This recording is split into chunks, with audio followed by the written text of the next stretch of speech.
Meta AI is the personal AI to help you with whatever you need. Plus, it meets you where you are. Not only is Meta AI now an app, but it's also on the apps you already know and love: Facebook, Instagram, WhatsApp, and Messenger.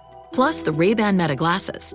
It's easy to access wherever you are. So whether you're talking or texting, Meta AI is convenient to use throughout your day. Experience our newest AI that's tailored to you by downloading the Meta AI app. Try the Meta AI app today on the Apple App Store and Google Play. Nurses, are you tired of spending weeks or even months finding the perfect job that matches your specialty with your ideal shift and salary? LinkedIn has improved your job search experience. Search by specialty, the shift you want to work, and the salary you want to make. Go to linkedin.com/nurses and begin searching today. That's linkedin.com/nurses. Note, side effects may include less time finding the perfect job, working a shift that you love with a salary that can take you to St. Thomas, Jamaica, and continuous smiling because of how simple this process was. Tell me what you're feeling.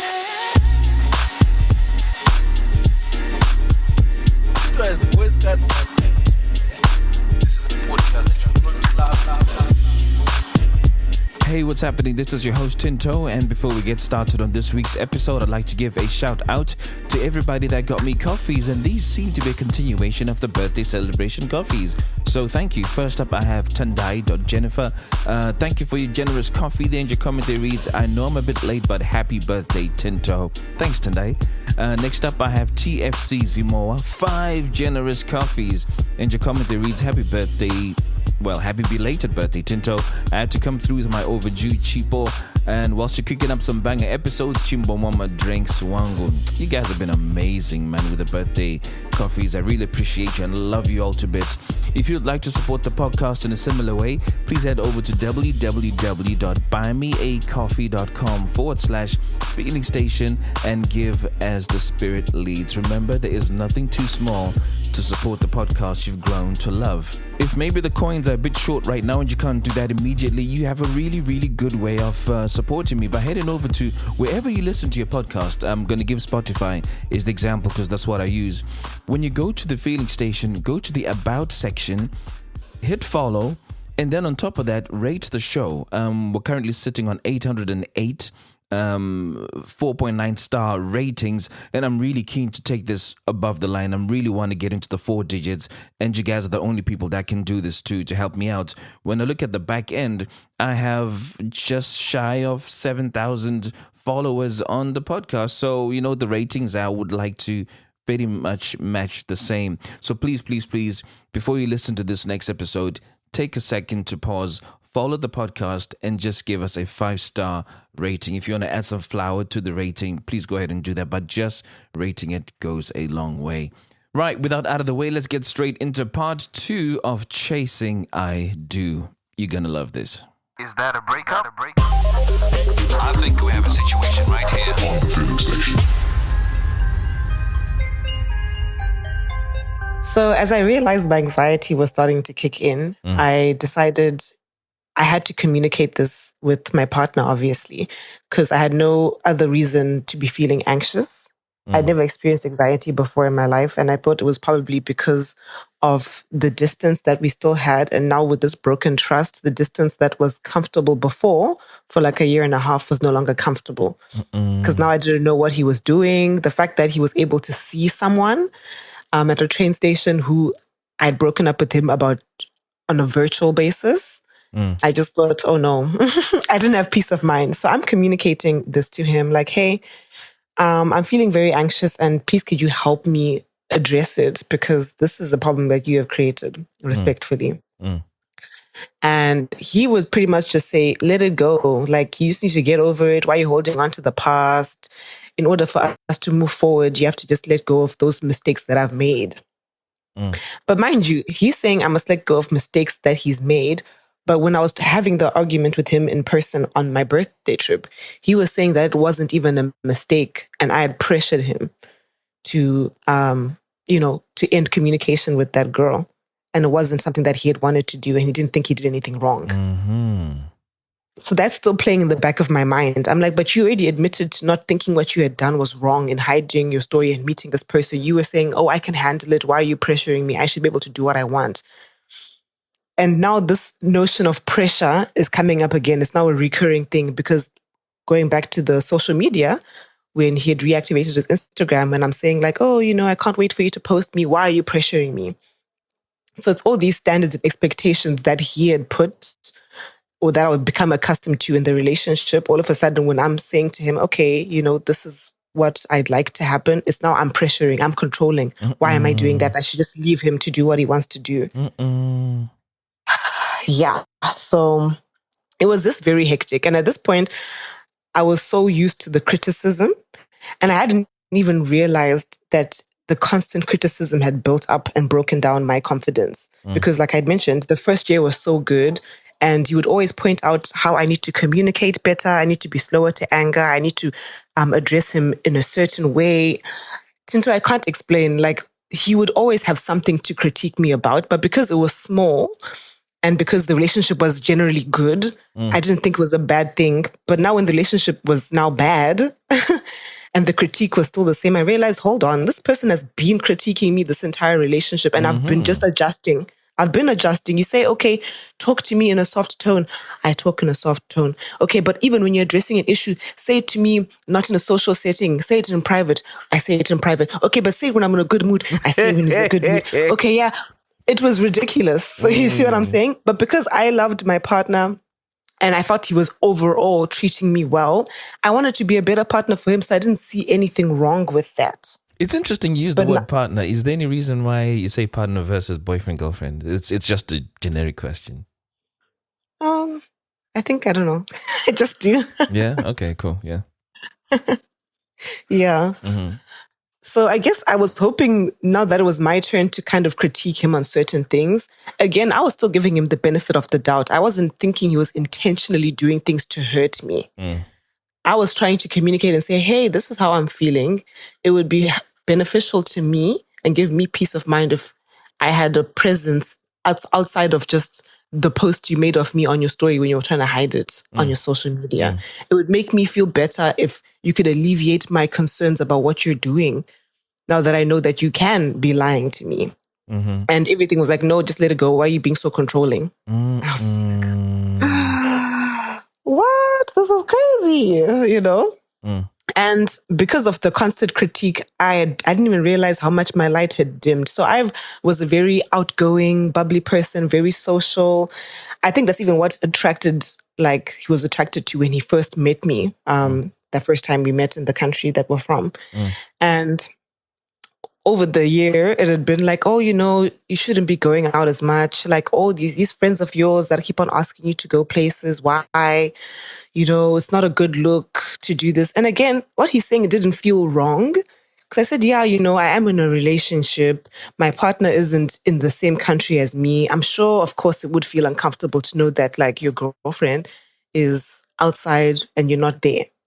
Right? So it made sense. In my mind, this is all making sense. So I had literally slowly stopped going out. I stopped talking to my guy friends who I had been friends with for years, simply because I was trying to show him respect and say, you see, I'm hearing you. I want to get married to you. This relationship is more important to me than my friendships with my guy friends. I'm thinking I'm doing the right thing. I'm going in the direction of a firm foundation of trust for a marriage, because that's the plan. And now when it's my turn to say, hey, you keep on wanting to keep these female friendships that are clearly bothering me, why can't you give me the same respect that I've been giving you throughout the year? And that's when I realized, I might be in trouble. I might be in trouble here, because he's still just defensive, he's still deflecting, it's still me. I'm the one who's the primary problem. I'm the problem for even going through his phone to see that he had met this girl. I'm the problem for even looking into his account and now reading into messages. Everything was my fault. But I know it's not my fault.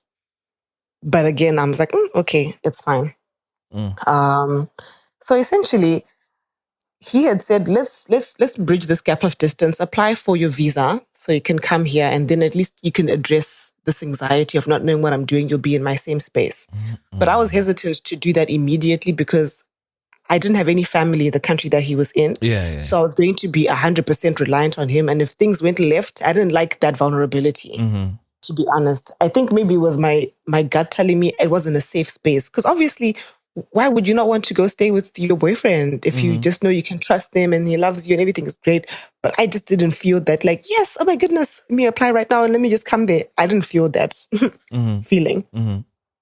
And I kind of expressed it to him and I said, oh, I feel a little bit on edge about doing that right now, given the way our relationship is. It'd be better if we build some sort of rebuild some trust and get to a place where we feel more comfortable again. Because everything still felt quite strained at this point in the relationship. And so I say, okay, just give me a month to think about it. And after a month, we can revisit it and then I can apply, or I'll say that, no, I don't want to apply.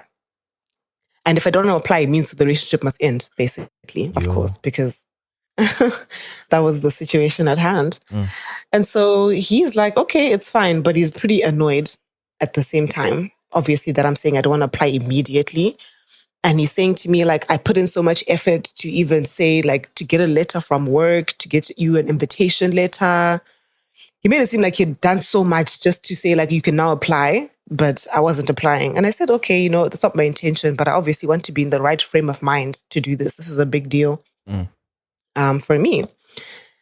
So anyways, it's fine. I'm now waiting for this month to pass to see if our relationship can get better, if we can become more friendly with one another, if I can finally start sleeping peacefully at night, because I wasn't sleeping. It was, my nervous system was shot. It was crazy.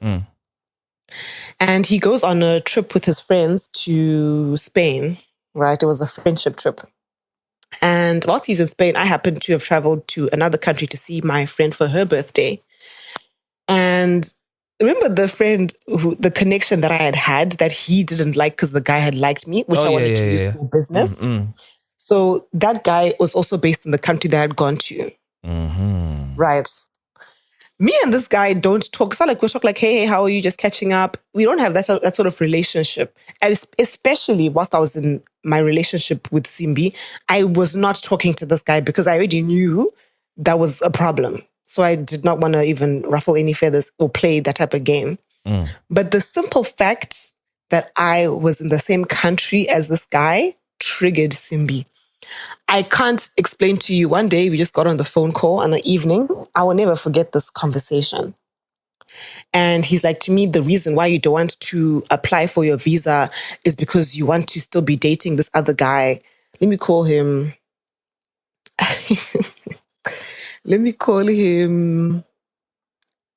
BMW.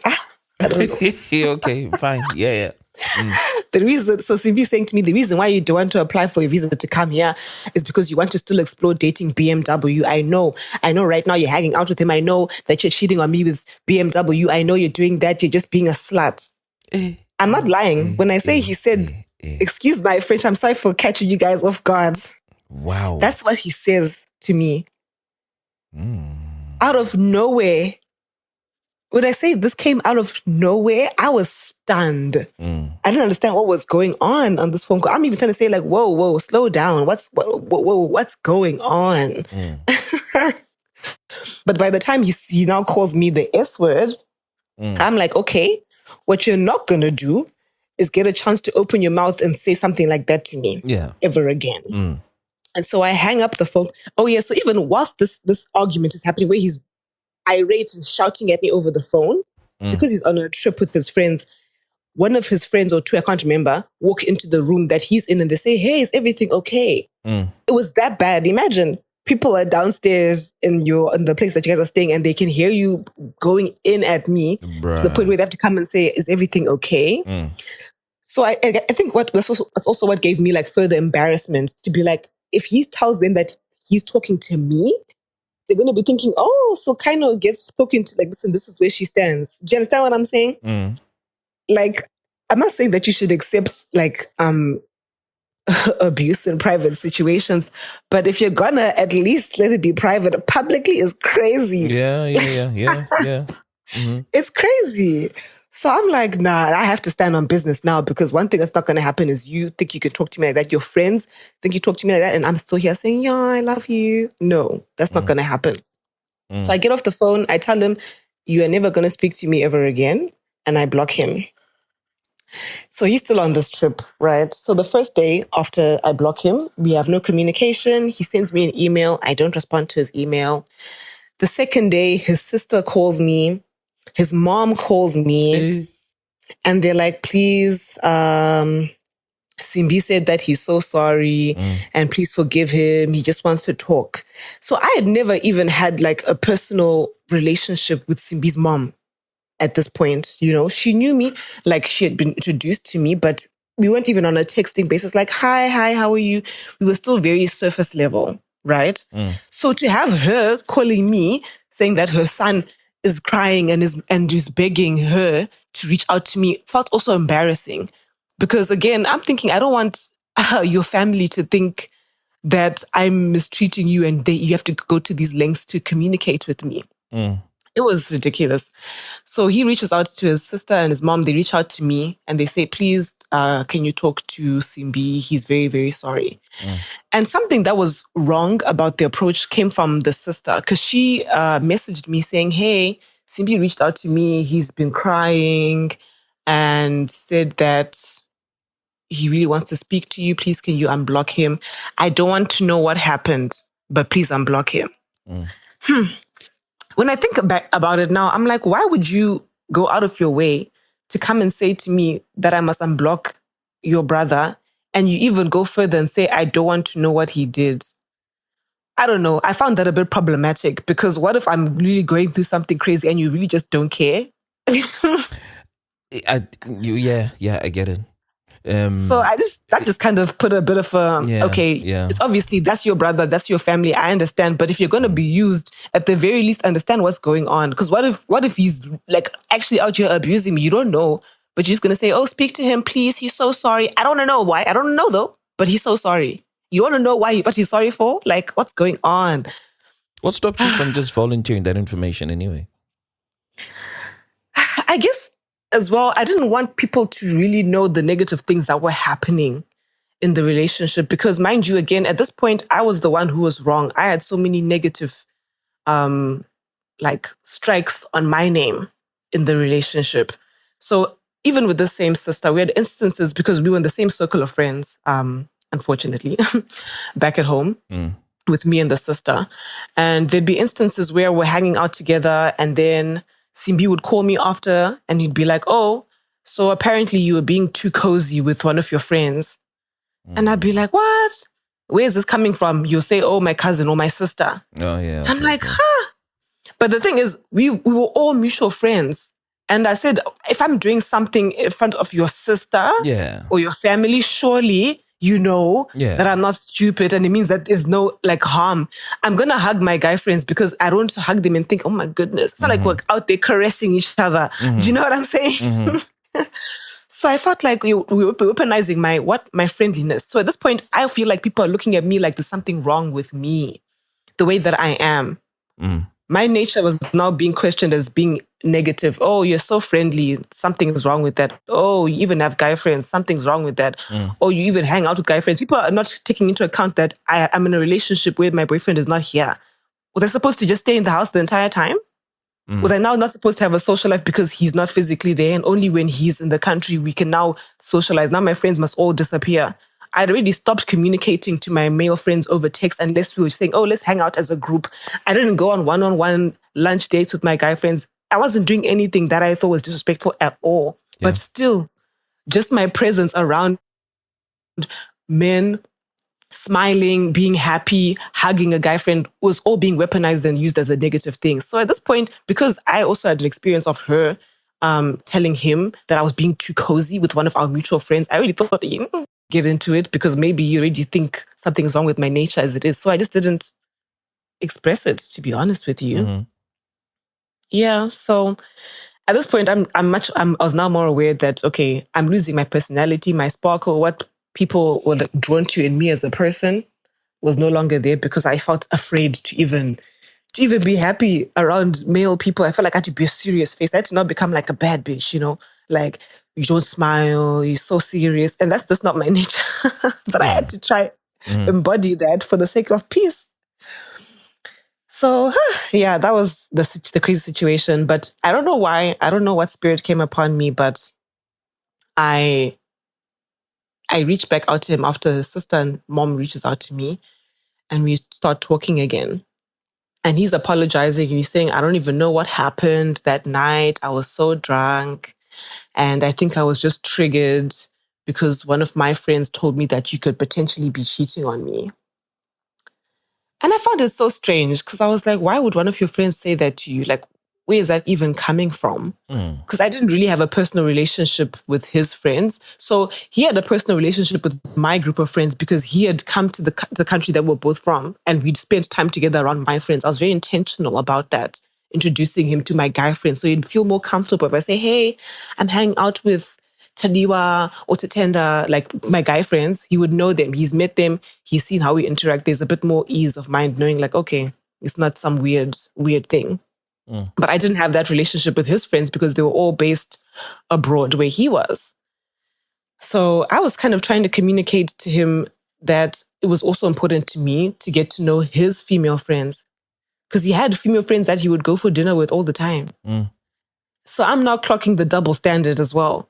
I'm like, it's crazy that I can't be around a group of friends and they'd be guy friends without you thinking that I'm cheating on you, but you can go to your friend's house and have dinner as friends, girl, guy, but I should just trust it. And I've not even met this person, but you've met my friends. So you see, everything is me. I'm the one who's wrong. I'm the one who's at fault constantly. But I'm now noticing this and I'm like, yeah, no, something is wrong here. But again, I think I was just too caught up in the plans we had to get married. So at this point, it's now August, late August, early September. And we're supposed to be by getting married, it was more of he was supposed to come and tell my parents that he wants to marry me. That was the December date that was set. Yeah, so at this point, I just kind of want to get to that point because I'm thinking we've already spent 2 years. We've spent 2 years to get here. We're at the finish line. Do I really want this relationship to end? No. And also because I'd sacrificed so much of myself for the relationship at this point. My social life, going for my dreams with channels that would have made it so easy for me.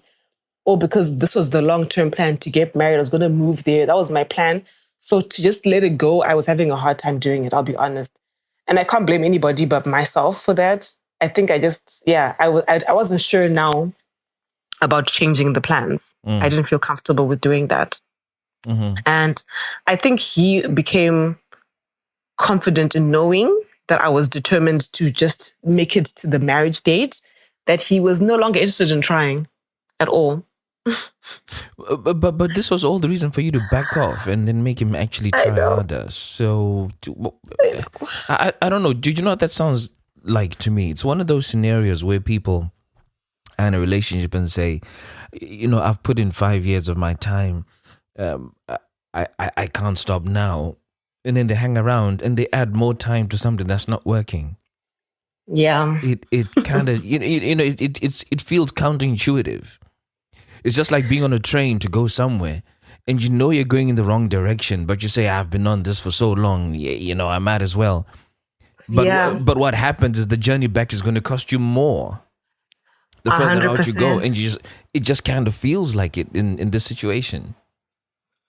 So for you, it was the hope of getting married. It wasn't so much about the time you had invested, because 2 years, it's a lot, but it's also not a lot. But I think it was a lot to me because I had always said that I didn't want to be in a relationship for more than 2 years without a proposal. And we had communicated that as well. So my thing was, I didn't want to stay in a relationship for 4 years, 5 years, and then eventually you're breaking up because why? You're not going to waste my youth and my beauty. Stop playing with me. Like, that was my logic. So I think... So now the objective was to meet the target. Exactly, to meet the plan. There was a plan. Right. I've been making decisions for the last 2 years of my life around this plan. Like, this has to work. Why is it not working? It's not going to be because of me. Because mind you, all the problems we had in the first year was me. So I'm like, I've done my part. I've put in the work. I've made the sacrifices. My heart is in the right place. Like, this is it. It's going to have to work out. I'm not a quitter. It has to work out. But I should have been a quitter. Which is why I also had mentioned it's important to, when I said your frontal lobe must develop. Because now when I think about it, what you're saying about you're going in the wrong direction on a train, you're saying, let me just stay because I already chose this train. Now I wouldn't do something like that because But it wasn't a duh situation at that time at all. It wasn't. It made sense. What I was saying is you've made a commitment to do something, just do it. Doesn't matter if the road is negative, especially people around you telling you that you should be grateful. Now I don't care what anybody says. Hey, I don't care because it's your life. It's my life. I'm going to be the one who has to live with the consequences of the decisions that I make. So I shouldn't put external voices, give external voices so much weight, you know? Yeah. So yeah, before I even dive into the season where I'm now actively trying, To actively trying to do what? actively trying to make the relationship work. Like, I'm pursuing him at this point. The roles have changed. I'm pursuing him. I'm saying, Beat, this could work. You know, I love you so much. I know you love me so much. Before we even get into that, his ex had a baby, right? The ex he was with before me had a baby. And he seems to be so triggered by this. This was like around the time just after my birthday trip when this information came to him. And he was incredibly triggered by this information. And he was talking about how she must be so embarrassed to have a baby with the father that she had the baby with. I know that she probably wishes she was with him as in Simbi. I had a baby with Simbi instead. Like, he's going on and on and on and on and on about this ex.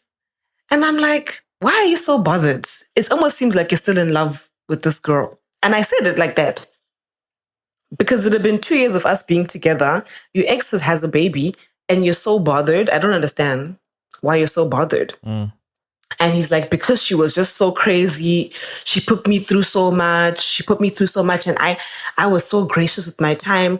And the fact that she just settled for somebody like this is almost insulting, but haha, it's funny. Good luck to her. Haha. It was almost like seeing someone crash out. But that someone is your boyfriend who you want to get married to, crashing out about an ex having a baby and move on with their lives.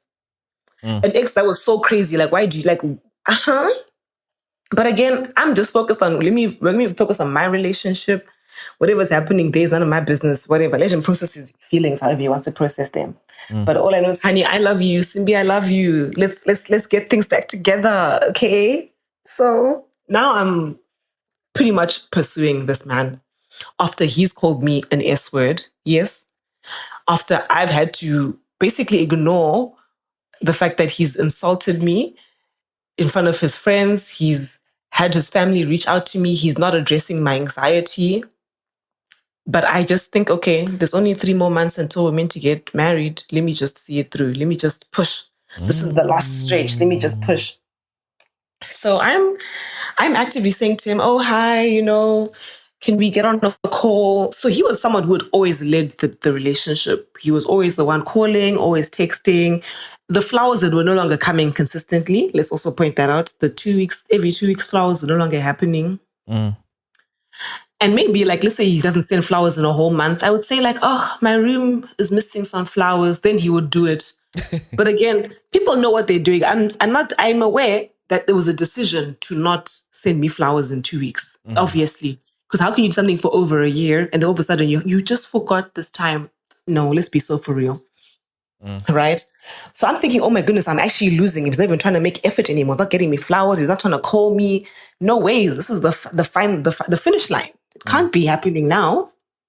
And now I realize that was an accident. I shouldn't have been doing that because that was further affirming that despite all the things that have happened, I'm still committed to us getting married at our date, no matter what is happening.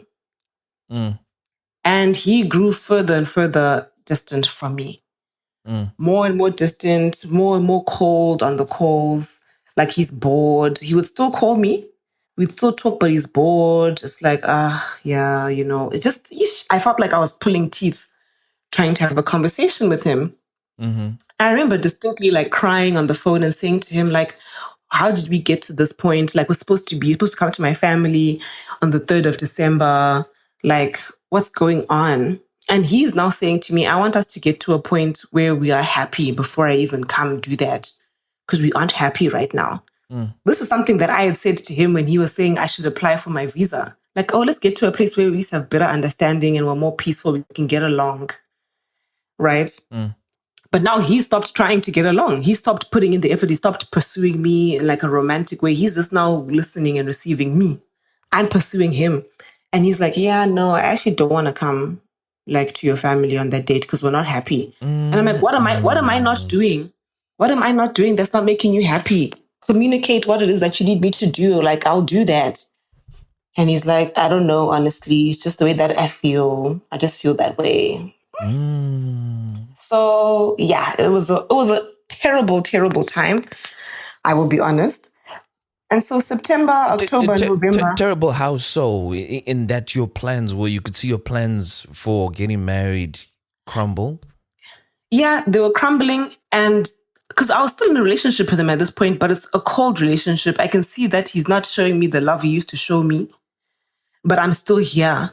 I'm now exerting energy into the relationship that he doesn't even seem to care about. So it was just draining. It was emotionally draining. It was exhausting. And I'm also still being villainized every time I go outside my house with my friends. Like, oh, you're outside cheating, aren't you? Like, oh, it was just a lot happening. And I was just like, yeah, before when you could say like, oh, don't go out, it was fine because we'd talk on the phone and have a good time. We'd have movie nights, virtual movie nights. You'd say, oh, here's some money, go out for dinner. Like, it was still cute. Now it's not cute. It's now I'm just being attacked. Now I'm even being met with coldness, like I'm boring you on the phone. This date is coming and I know it's not going to happen. And it's just like, how did this happen? Like, when did this turn into this? Oh my goodness. So September, October, November pass. And I know, yeah, there's no story here. And the date, December 3, which was the date that he had committed that he'd be coming to my parents. He's not in the country. He doesn't even call me that day. It was a Saturday. He doesn't even call me that day. Actually, the day was not even, like, he's so unbothered. You know, he didn't even call me in the morning, text me, nothing that whole day. And I remember I went out to the club that night because I was like, I can't. There's no way I'm going to stay in the house all day and be miserable. So I go out to the club and I basically end up calling him anyways. I call him. And I'm crying. I call him outside the club, guys. I call him outside the club. And I'm crying and I'm like, you know what this date was supposed to be? We were supposed to be getting married. Like, I keep on saying getting married because that's how we would talk about it. But it was meant to be the day he officially says, I'm going to marry your daughter, right? But I'm kind of saying, like, we're supposed to be married today. You haven't even reached out to me. It's like you don't even care.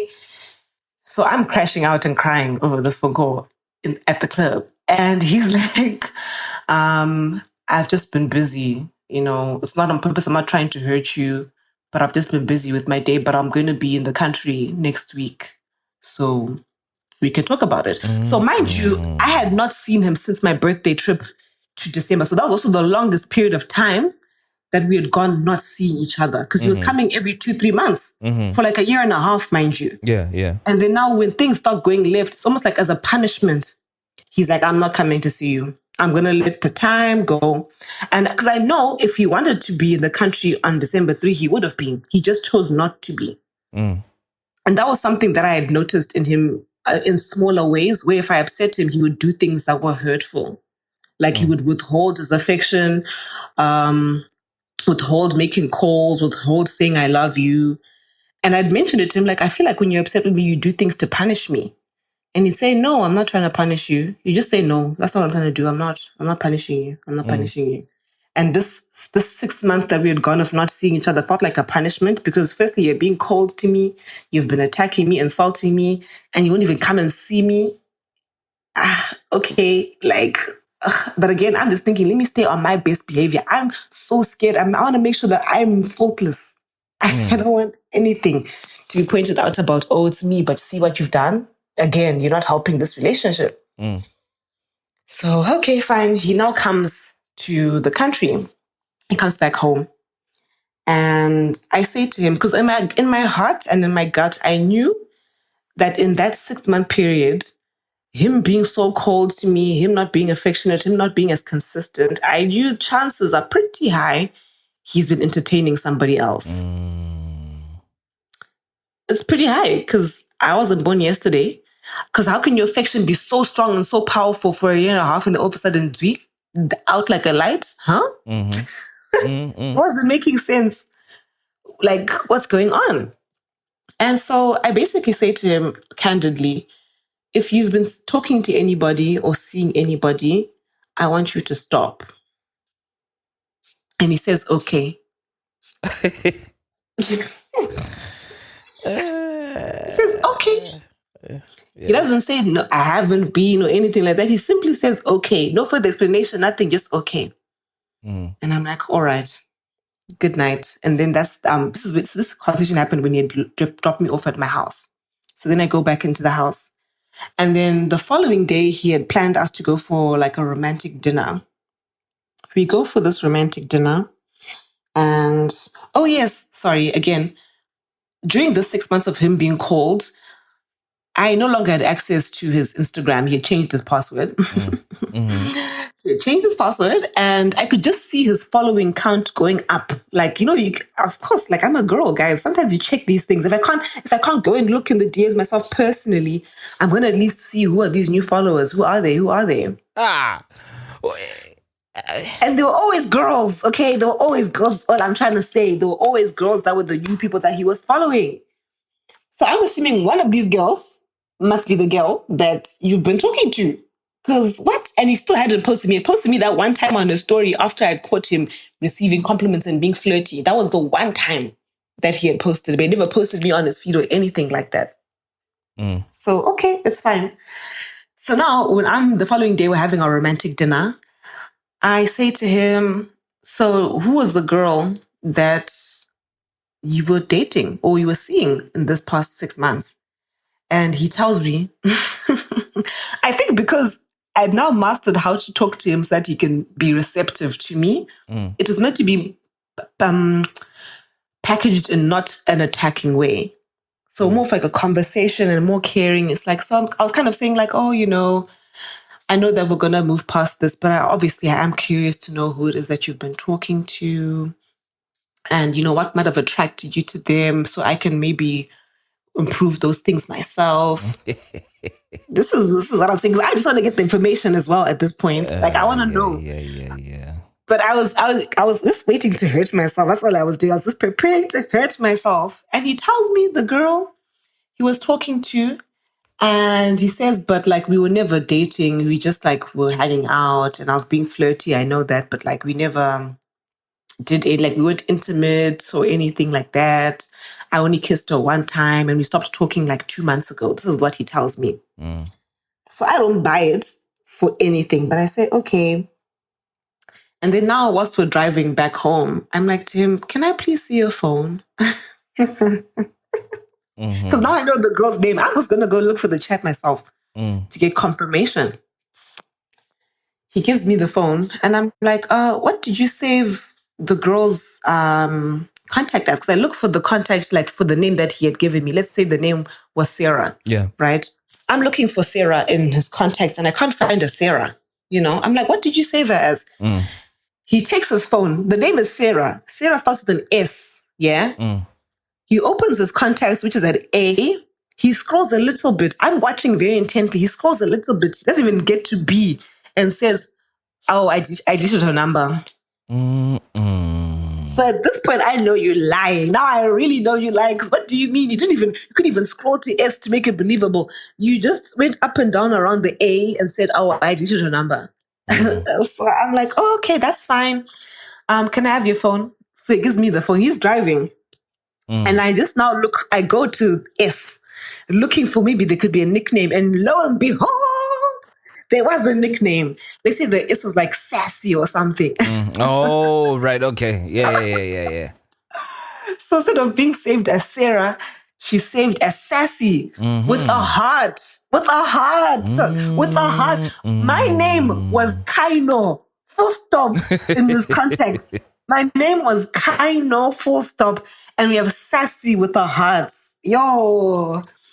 So I'm ready to crash out, but I'm trying to, again, remain calm and gather as much information as I can. So once I find the contact, I don't tell him I just go to the messages. And I scroll up. First thing I do is scroll to the very beginning. And you know where the very beginning was? It was whilst he was in Spain with his friends. Mm-hmm. And when he started barking at me and accusing me of cheating and called me the S word. Okay. I get That it. lesson of when your dog starts barking at you. Yeah. Because why all of a sudden these outbursts, I'm being attacked, I'm being shouted at. I'm like, wow.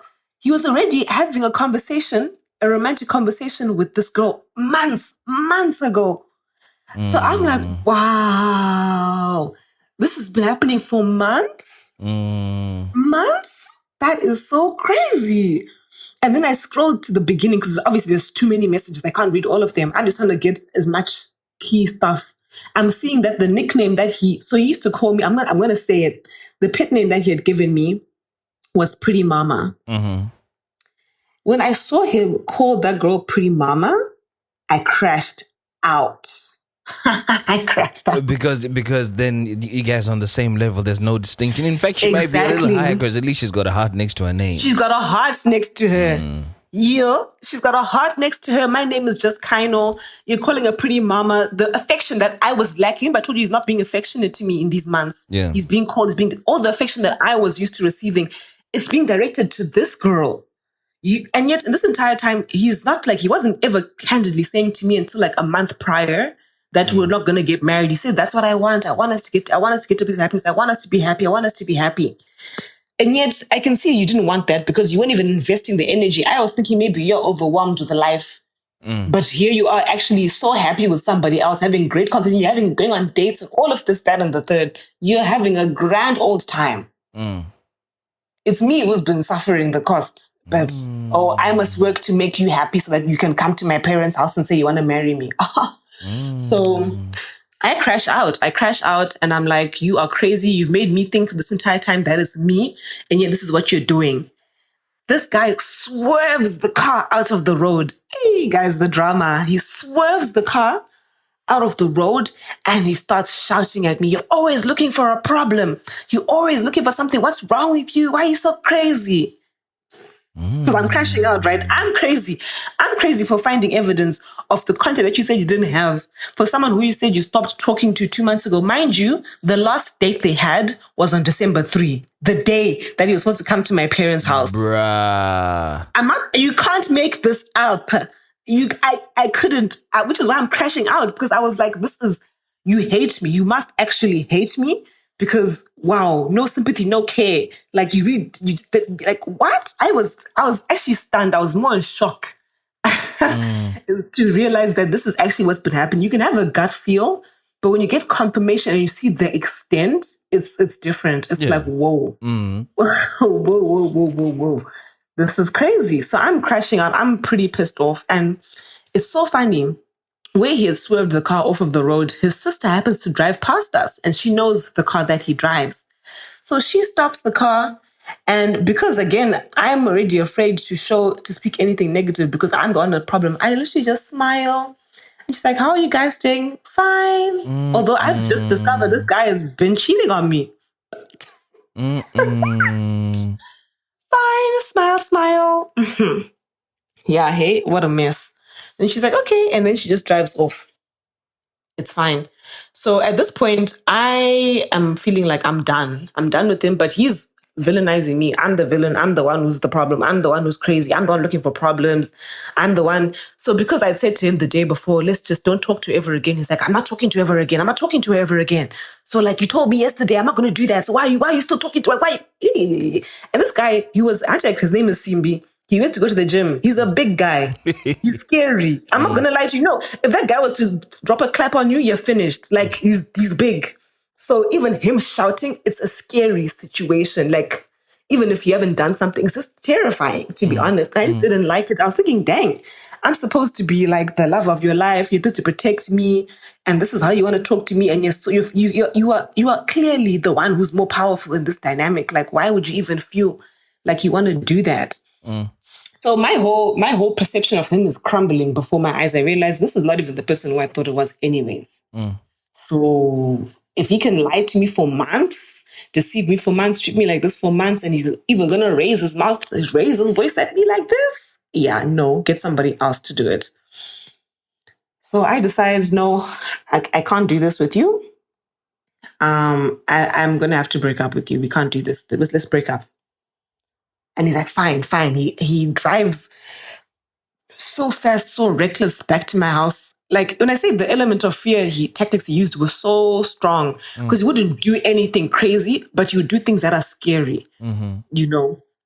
So I'm just like quiet. I'm thinking, I know you're not going to kill us both in this car. That's what I know. So it's fine. That's what you were hoping. That's what I'm hoping. Yeah, I mean, surely, because people know that I'm with you. And he also someone who valued his public perception. Right. He did not want people to ever think anything was wrong with him or he had anything negative, which is why I was so careful to not ever speak ill of him because he was so transparent about how public perception was so important to him. And if I'm doing things that are bad, it's putting a bad image on him. So I knew, like, if people know that I'm on a date with you and then we die in an accident, you're going to look crazy. So I don't think you want that type of smoke. So that's what I'm hoping for on basically. So it's fine. We break up that day. 2 days later, he comes with like flowers, chocolate, snacks, and a plane ticket. And a plane ticket. Yeah, he's like, I'm so sorry. You know, I should have been investing more time. You're right. I was wrong for what I was doing. Let's try get back to that place. Let's go on holiday. You know, it could be good for both of us. I already got us tickets. I don't know. I'm wrong. Okay, I'm wrong. But I said, cool, let's go. I said, fine, let's go. Listen, I know. Okay. I know. Because I'm still having a hard time. Like, again, I'm still in shock about everything. This is all crumbling before me. I was taking time to digest that someone who I thought I was going to be marrying a few days ago is now supposed to be someone I just don't have any love for. Like, I still love you. Damn, why'd you do this? Like, that's how I was feeling in the moment. And essentially, the ticket was for about 2 weeks, 3 weeks after that fact. So now we have this thing, like this trip looming over our heads. So it's almost like we were trying actively to be positive and be happy with one another and all of that good stuff. But there's a specific night where I had gone out for dinner with my friends, like my female friends, and he had gone out for dinner with some of his friends. And we had made plans to go out to the club afterwards together. So I had finished my dinner earlier. So I message him and I say, what time do you think you'll be done? He tells me a time. I say, okay, I'm going to go to one of my friend's house and just hang out there until you're ready. Then you can come pick me up. And he's like, it's fine. He'd given me like a time, which is like an hour or 2 hours after that phone call. Those 2 hours come and go, no communication. 3 hours come and go. So now I call and I'm like, basically like pissed off at this point. I went 0 to 100 because I'm thinking, yo, you're not even going to communicate with me about you being late. You know that I'm waiting for you at somebody's house to come go out. Like, the least you could do is communicate effectively and tell me that things changed. Like, I'm not saying you must now just leave an event early, but at least communicate knowing somebody's waiting for you with plans that you have made. Because it was his idea to go out to the club that evening afterwards anyways. So it wasn't like I had said, let's go out. He had said, let's go out. So I'm like, this is annoying. And he picks up my phone and he starts shouting at me. And mind you, he's with his friends. You're so controlling. You can't even let me have fun with my friends. Why can't I just have fun? Why can't I just have fun? You want to always be spending time with me. I can't have fun with my friends. He's saying this in front of his friends. So now it's, you see, she's blowing up in my phone because she's so controlling. She won't let me hang out with you guys. Yo. And these are the same friends that he's coming who are also based in the same country as him anyways. So my logic is, but like, these guys know you have a girlfriend who you haven't seen in 6 months. So I don't think it's crazy to then say, hey guys, I need to prioritize spending time with my girl because I've seen you guys the last 6 months anyways. I haven't seen her. Yeah. So I'm expecting that from him. I'm saying to him, like, these are the same people you are in the same country with. Like, I don't really care about them wanting to spend time with you, to be honest with you. And I don't think you should care either. Do you care? Are you going to marry your boys or are you going to marry me? Stop playing with me. Like, so that's what I'm saying to him. And he says, okay, whatever. He's like, just go home. I'm like, I am already at home, but I am not going to let you go home without committing to your plan unless you want us to break up again right now. Because I will break up with you right now, and this is it. Because you're playing with me. And he comes begrudgingly, picks me up. He's in a sour mood, sour attitude. He's giving me silent treatment, something that I hated, that he knew I hated. But at this point, I'm training myself to detach emotionally from him because I've already seen this guy isn't even the type of guy that I want to be with anymore. But I know that I can't go cold turkey. I wasn't strong enough to go cold turkey, if I'm honest. Yeah, you were still kind of dealing with the shock, weren't you, of everything? Exactly. Yeah. So at this point, he's in a bad mood. He's not being bubbly. He's just quiet and just giving me the silent treatment. And I choose to have a good night because what's not going to happen is we're not going to go out and then be miserable. I'm going to have a time of my life. We go to the club. My friends are there. I'm dancing. He's standing in the corner looking like a bodyguard who's miserable, who's been dragged out of the house. I don't even care. I'm having the time of my life. I'm dancing. I'm just...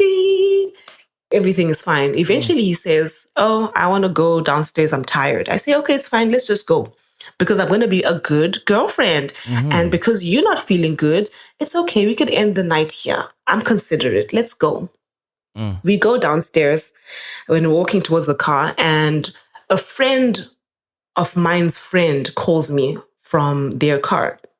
Like they're driving. So I walk towards the car. It's a guy though. And I'm like, hey, they're like, oh, where's your friend Stephanie? I'm like, oh, she's not with me. But it's cool. I actually have to go. My boyfriend's waiting for me. As I turn around to go back to him, he's stormed off. He has stormed off. So I'm like, what? So I call him. I'm like, where are you? He's like, at the car. So I talk to men. I left you there to talk to them. I'm like, bro, we were walking together. This is literally Stephanie's friend. And so this guy was driving a really fancy car. So every time that CB would crash out, it was whenever I was talking to someone who appeared to be doing better than him successfully. Or if I was in the same vicinity, someone who was doing better than him career-wise. That's when he would really crash out. He hated me talking to men like that. And I said, like, yo, like, this is insane. So I choose to be petty and I stand where I am. I say, well, come back and get me. Because we came here together, you're not going to storm off and walk away from me. I literally spoke to this person for 15, 20 seconds. It wasn't like I had a whole full-blown 2-hour conversation or 2-minute conversation where you're just standing there. So, like, I'm not going to move. He comes with the car and he drives past me to go to, like, the entrance of the club, not where he had left me. I call him and I say, you drove past me. He's like, what the fuck are you doing? Stop being crazy. Get to the car. He's kicking off. So now he's kicking off when he's in the car. I walk up to him and I'm like, you need to watch your mouth and the way you talk to me. Because now I've had it at this point. Like you're dragging it. You're doing too much. I want to watch your mouth and how you're talking to me.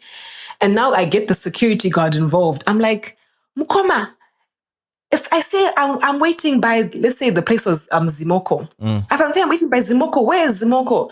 He points to where I was standing. Where this guy is driven to is completely like further down the line. I'm like, so, because he's saying to me, you said to go where you, I said, I'm like, this is not where I said to go to. You drove past me and I know you saw me. You deliberately drove past me. So I wasn't going to do that with you. Drama.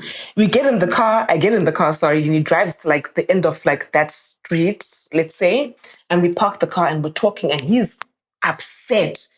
He's so upset. He's like, why would you not be waiting where I told you to wait? What he's upset about is not making sense to me. I know it's something else. I know he's upset about the fact that I spoke to that guy in the car.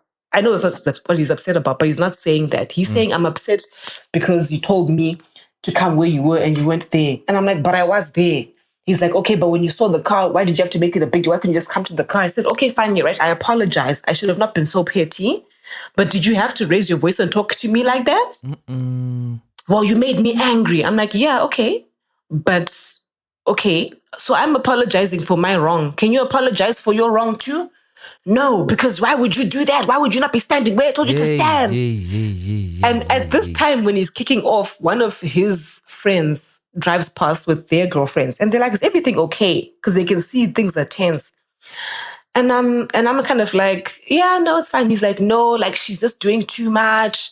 She's just been disrespecting me. And I'm like, what? So I tell them, I'm like, yeah, no, guys, I'm sorry, guys. I was not standing in the exact spot he told me to stand. Because so now I want people to see how ridiculous he's being right now. I'm like, yeah, but I'm saying, oh yeah, I'm sorry, guys. Yeah, I did upset him by not standing exactly where I was supposed to be standing by Zimoko. Yeah, but I know I'm wrong. But he's just very upset. He's irate. At this point, he's in a rage fit. He can't even realize like he looks ridiculous. And mind you, this is a big guy.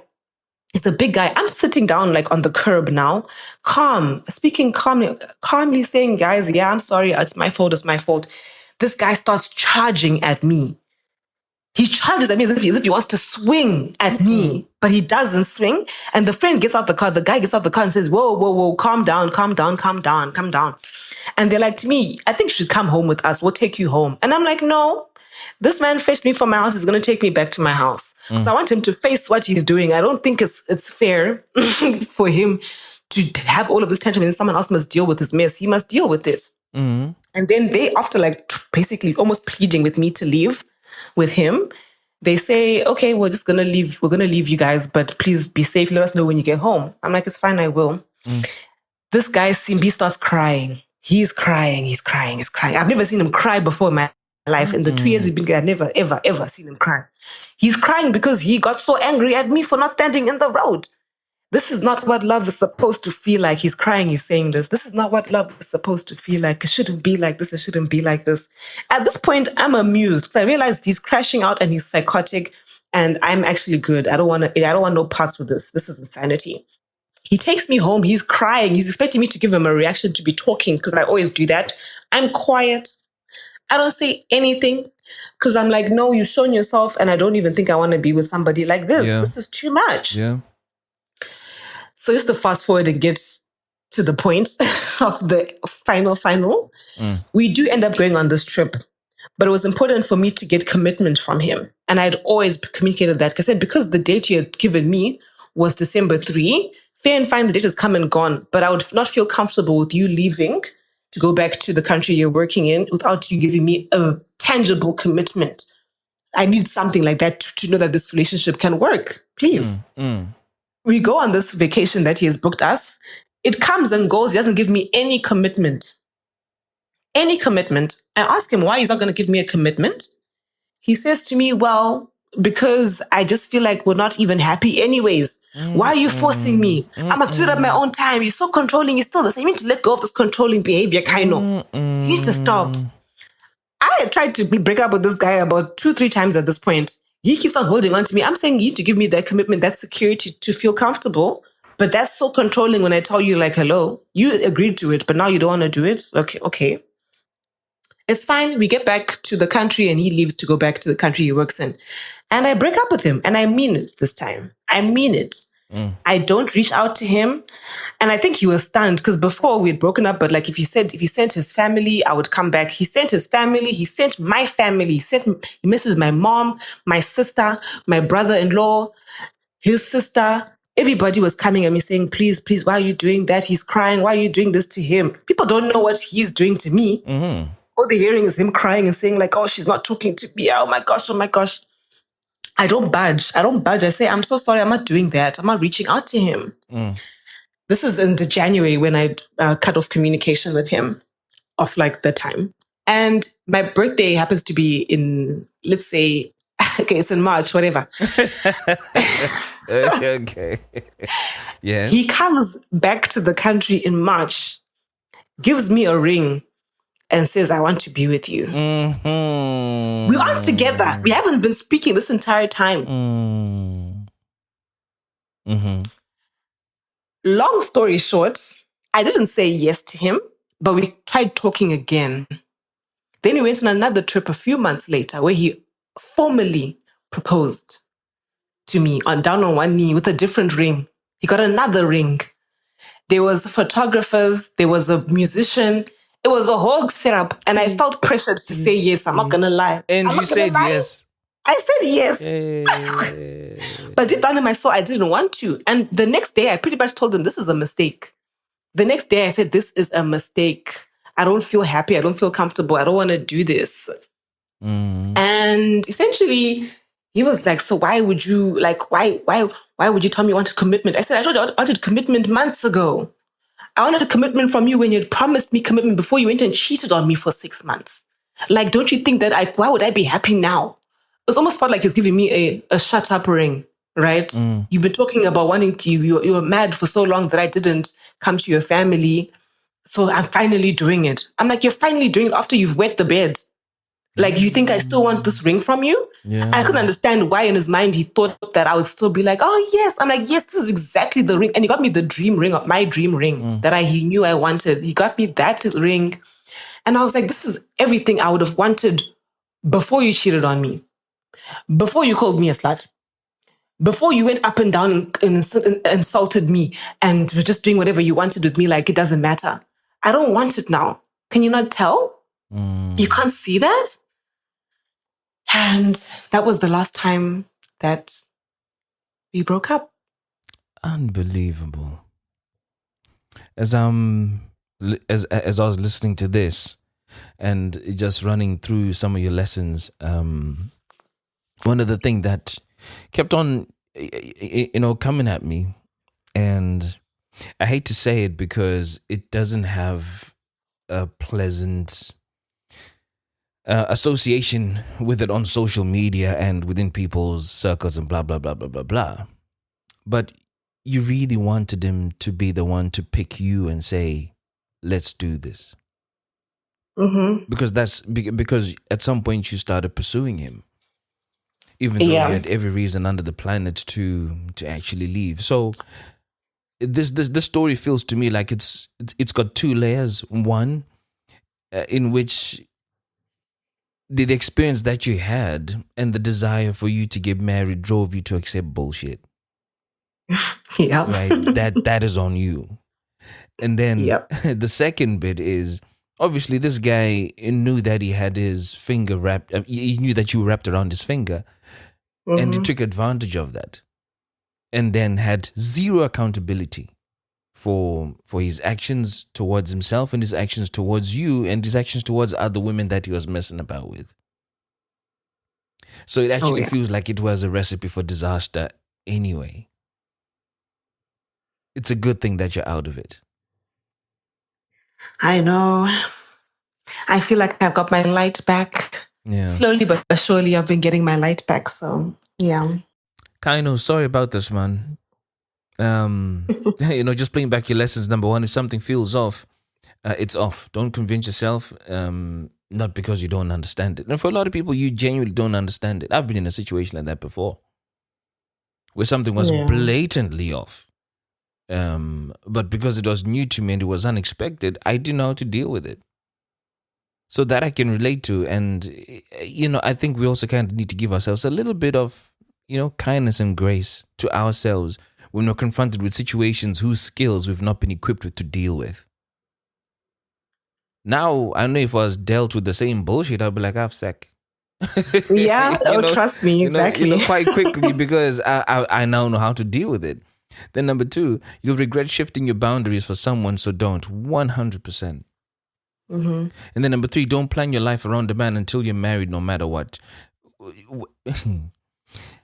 Can I add, or I don't know, somewhat alter that? Because the idea of getting married is what made you stay, and it's what made you plan your life around him. And I get why you say don't do it. Yeah. Except that I would say don't plan your life around marriage. Yeah. Oh, that's a word. Because then I think it blurs what it is that you're trying to do. Any other opportunities to be with somebody else get blurred because you're hooked onto that idea of getting married. Yeah. Number four, if he says his ex is crazy, prepare to be the next crazy one. Hey, imagine through all of this, now you became the crazy one. But you did become a bit crazy, Shamad. But when you started chasing after him and he'd been dishing you all that bullshit. Yeah, I know. Yeah, I can't even, that's the thing, I can't even say I wasn't crazy. I know I was. Then number five, don't tell a man what you're looking for because he'll do exactly that. Yeah, I'm a bit 50-50 about this. Be true to who you are.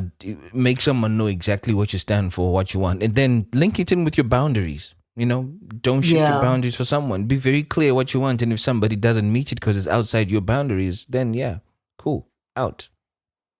And then number six, wait until your frontal lobe has developed to get married.